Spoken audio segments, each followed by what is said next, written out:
I'm Keenan Corella, and welcome to Club Doom, where you can finally get away from your awful otherkin roommates. Bad housemates. There's no avoiding at least one in your lifetime if you intend to live with other people. Could be a random person in your college dorm, could be someone you've been friends with for years, just turns out living with them is a nightmare.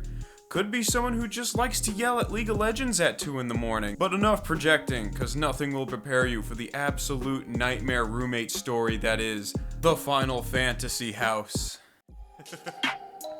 Yeah. What?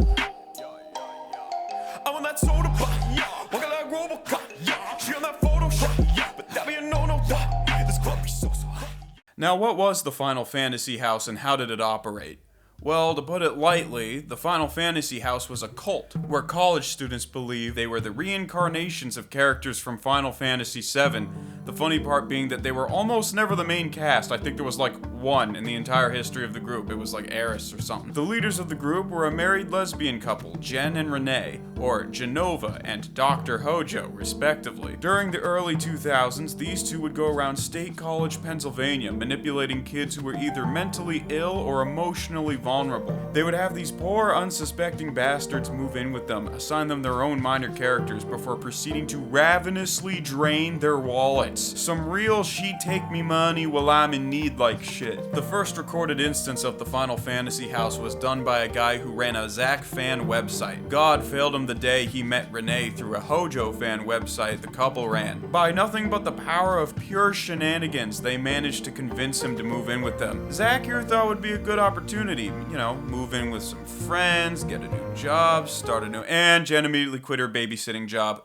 That's never a good sign. Over the course of 2 months, Zack would be the financial backbone of the household, working a shitty grocery job to pay for rent and Jen's excessive spending habits. If people needed books for college, Zack paid for it. Video games, Zack paid for it. If Jen wanted quote-unquote magical items, i.e. useless bullshit, Zack paid for it.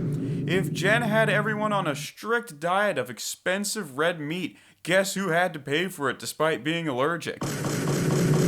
Spoiler warning, it was Zack. Sometimes Zack couldn't afford it, but they figured, that's okay, we could just have him steal food from the supermarket he worked at, or the trash outside the supermarket he worked at. Oh, speaking of trash, did I mention the apartment stunk like medieval Britain? Yeah, despite being villains in the FF7 canon, Genova and Dr. Hojo were too busy fighting the forces of evil to do such menial tasks like taking out the garbage or touching soap. True heroes, ladies and gentlemen. Zack had to simply tolerate the smell when Jen was looming over his computer, watching him type, surveying him in case he ever decided to write something in his live journal along the lines of, "Jen is abusing me, help me God, I'm tired and I want out of here." It didn't help matters much when they decided to move into a smaller apartment, therefore condensing the smell and the fuckery. Yeah, to put it as nicely as I can, Jen was a crazy bitch. When she wasn't faking suicide attempts or having angry hate sex with Renee, she was subjecting other members of the household to strange soul bonding rituals. She'd lock them in a room and have them bathe in ice water with green food coloring as a means of past life regression,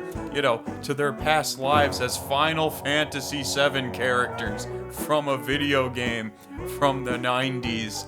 On PlayStation 1 and PC. She'd have them lay on the floor and listen to the FF7 soundtrack awkwardly playing on the TV for hours at a time. She would have them perform magical LARPing battles like Mark Zuckerberg in South Park. But the final straw for Zack was when one of these thief-class motherfuckers up and snatched his Nikes. They'd unused one of their limit breakers to turn his Air Jordans into just air. So Zack just kinda dipped and walked out barefoot around State College homeless for a couple of days before Sid, one of the more relatively sane people in the house, helped him pack his things and move back to his home in Brooklyn.